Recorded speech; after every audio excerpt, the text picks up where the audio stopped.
On May 9th, 2016, a dark discovery was uncovered in a San Francisco neighborhood.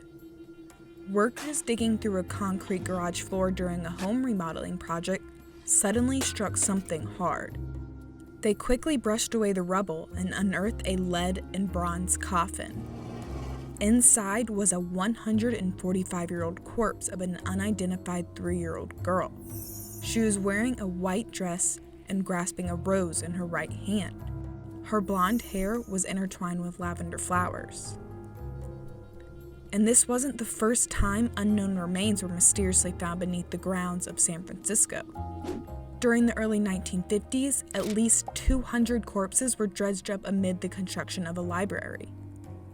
Then in 1993, 750 bodies were found during the renovation of a museum.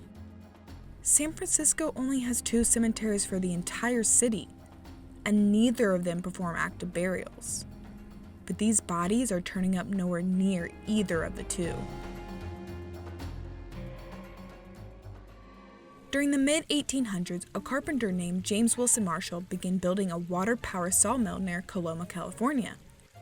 Then one day in 1848, he eyed glittering yellow flakes. He had struck gold. Marshall tried keeping the discovery a secret, but news spread within days, and thousands of prospective miners with gold fever began pouring into the region from around the world. Many of these incoming miners docked boats in the nearest port. In the beginning, the founding of San Francisco was chaos. It was unlike any other city really in history. It's what one historian calls an instant city. It just happened.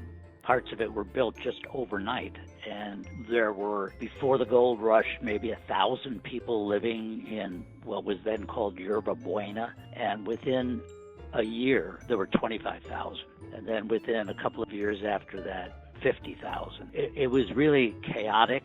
The building was not uniform. Decisions were made very quickly. Crime was rampant, and diseases like typhoid, cholera, and measles plagued the region. The vulnerable native population began dying off. As the bodies piled up, more room for the dead had to be made. So the city established 4 large cemeteries starting in the 1850s: Laurel Hill, Calvary, Independent Order of Oddfellows, and the Masonic Cemetery, known as the Big Four. These took up about 60 to 70 square blocks of land. By the 1880s, San Francisco had built 26 cemeteries. The dead and the living resided in close quarters. Homes were built near the grounds, and streetcars zigzagged around the expanding grave sites. But by the end of the century, attitudes towards cemeteries were changing.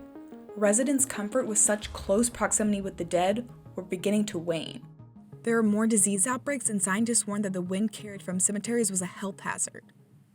Across the country, burial practices began to evolve. For example, the city of Cambridge, Massachusetts established the practice of building cemeteries far from the bustling city center. Mount Auburn Cemetery, the first rural garden cemetery in the United States, was built 4 miles west of Boston. This distance gave peace of mind to health-weary residents and allowed visitors to attend grave sites in solitude. San Francisco adopted this idea, but instead of building new ones, they began to move their existing ones.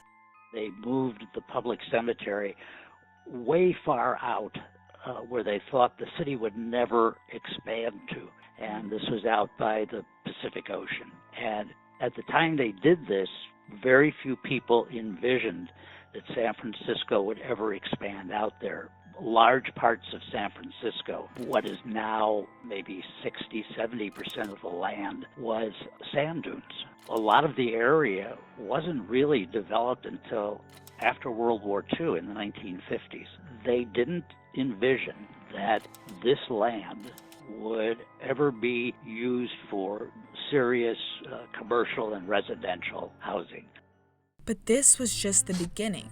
The 26 cemeteries were quickly filling up. Cemeteries Must Go was bolded in newspaper headlines. By 1887, the Archdiocese, the Catholic Archdiocese of San Francisco, purchased property down where I live now in Colma. People thought he was a little crazy, but he thought forward. quite well. He knew his cemetery in the city was full. The area was about 2.2 square miles and mainly used for farming for flowers, vegetables, and even hogs.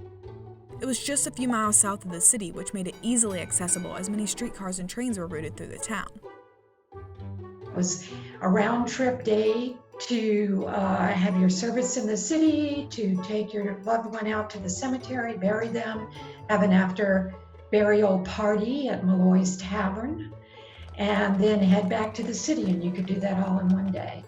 And you could also visit your loved one who was buried there, round trip all in one day. But public disdain for cemeteries continued, and in 1900, San Francisco took extreme action and banned all burials within city limits. Left with no funding, graveyards turned to ruins. Headstones and statues were frequently overturned. People loitered on the grounds and used the spaces for illicit activities. Skeletons were sometimes dug up for use as Halloween decorations.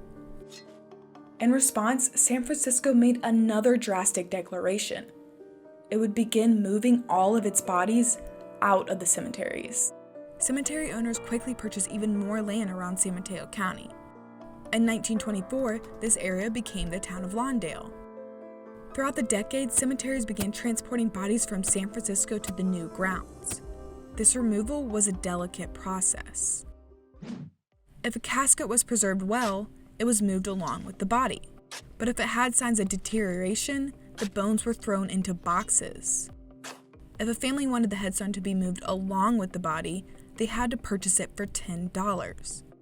The headstones that got left behind were used for public works projects or dumped into the bay.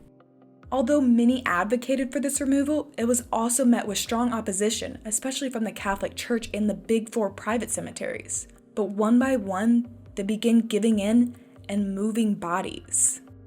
Many of these corpses ended up being dumped into mass graves. In the end, only one of the Big Four, Mission Dolores, was allowed to remain and is a historic site in the city today. The only other cemetery is San Francisco National Cemetery, which sits on federal land and strictly reserved for veterans or eligible family members. But no one else is ever allowed to be buried within city limits. By the 1940s, about 150,000 bodies had been unearthed from their resting grounds and moved to Lawndale. In 1941, the name was officially changed to Colma. But this process was rushed, and as we found out earlier, bodies continue to turn up underneath San Francisco. Where there are now homes and businesses, there used to be graves. The Lincoln Park Golf Course was once the site of Golden Gate Cemetery. Students at the University of San Francisco had the former Masonic Cemetery under their feet. And the 3-year-old girl found under a home was buried in Oddfellows. Colma is the one true necropolis in the United States, a town dedicated to the dead. Colma has just over 1,500 living residents, but they live amongst 1.5 million dead residents. It is known as the City of Souls, and the town slogan reads, "It's great to be alive in Colma." Many famous people are buried in the small town.